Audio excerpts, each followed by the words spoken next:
different feels to different matchups. And I know from talking to you as many times as we have, who knows what the count is, it's probably reached triple digits at this point, that approaching a Florida State game has a different feel and a different vibe than a conference game within the ACC. Sure, it has that importance versus an FAU game that you know you're going to win by 4 touchdowns. Okay, I just want to analyze and see if we can improve and get better.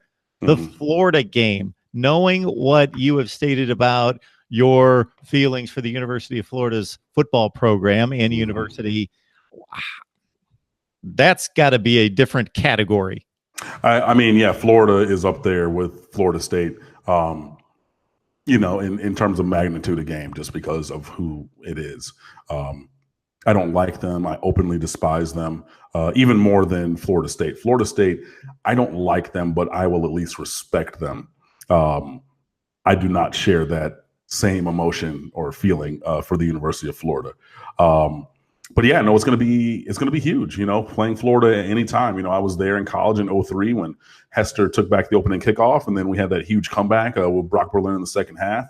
You know, I've seen a couple other games against the University of Florida in my time since I came down to Miami. I mean, I saw some other ones when I was growing up in Michigan, but, you know, was way more obviously divorced from that because I was a Michigan fan. You know, I grew up in Detroit, like whatever, but really like living inside of Miami and bleeding orange and green. It has been, you know, advantageous, but, you know, Miami won the last game between the two. And in my lifetime, Florida's beaten us once. And that's a thing that, you know, for everything that they want to say, like, you know, if you're in your even into your like mid 40s, you've only beaten Miami one time. So that's a huge deal. And it's going to be opening the season. They're going to be ranked in the top 10. Miami probably won't be ranked. And I said this on the State of the U Twitter account the other day. I said maybe Miami slips into the number 25 slot so that it can be publicized as a top matchup of top 25 teams. But, you know, coming in, Florida should have the advantage.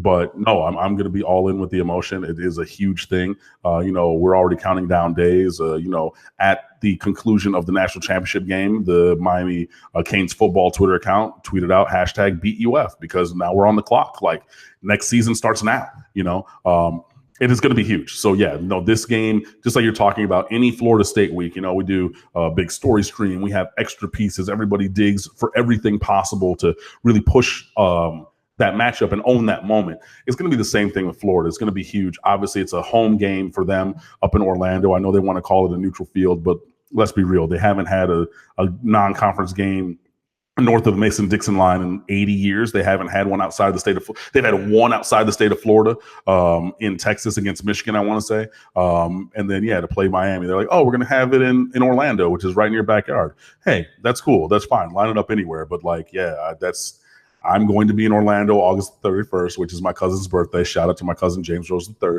I will be there, so I'll be sending him a present, not being present with him in Detroit for that. But yeah, no, I'm ready. That's going to be a huge game. Obviously, everybody's already got emotions about that. Both sides have been looking forward to that for a few years, and I'm really excited to see what happens on August the 31st. And hopefully, you know, like we've done every time but one in my lifetime, the good guys come out victorious. To your point, but to clarify, even the game against Michigan was obviously a neutral site, so they haven't played a true road game outside of the state of Florida. Who knows when it's been? You guys go to Toledo, you go to App State, you'll go wherever else. I mean, a non-conference game, like obviously you're going to have, yes, you know, sure, right, yeah, but like, yeah, non-conference game. I honestly don't know, and I mean, I'm a Miami person. I'm not a Florida person, so I have not looked everything up to have the encyclopedic knowledge of when, but. It's been a while, is what I will say, since they've had a true road game outside the state of Florida. And, you know, it's like St. Thomas Aquinas down here in Broward County. If you don't have to go anywhere else, if you don't have to play anybody else, then why would you? Why would you go up against the 2007 Miami Northwestern juggernaut if you don't need to? If you don't need to play but you can play Don Bosco, you can play Mater Dei, you can play Bishop Gorman. You can do those things going out of state because more often than not, St. Thomas is going to mop the field with those guys, and they do. But these local guys or whoever else, so it's kind of inverted, I would say, from St. Thomas. St. Thomas won't, if you have like the best team from Dade County, you ain't playing them. St. Thomas will play them after the peak, after a couple of those all-star guys leave. Florida, yeah, they're going to play their non-conference games in state. And that's pretty much it. So again, it's good work if you can get it. I am going to look that up because I don't have encyclopedic knowledge, but this is, and I'm not bragging here, but I just tend to remember scores and games and matchups. And I'm scanning the Big Ten and the ACC and the Big 12, the Pac-12. Florida has not traveled to any of those conferences. That is correct.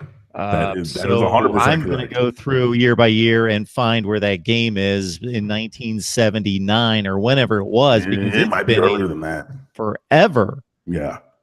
I mean, honestly, it might be back in the 60s or 50s, but, you know, hey, they can do their thing. But we'll see them in August. That's crazy. You guys went to Michigan in the 80s. You went to Penn State and back and forth and all over the place you guys have been.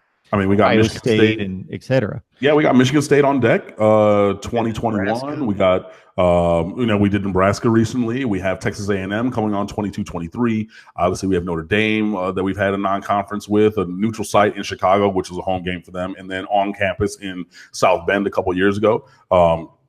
So, I mean, yeah, the same thing you cannot say about us and them, but that's why we're us and they're them.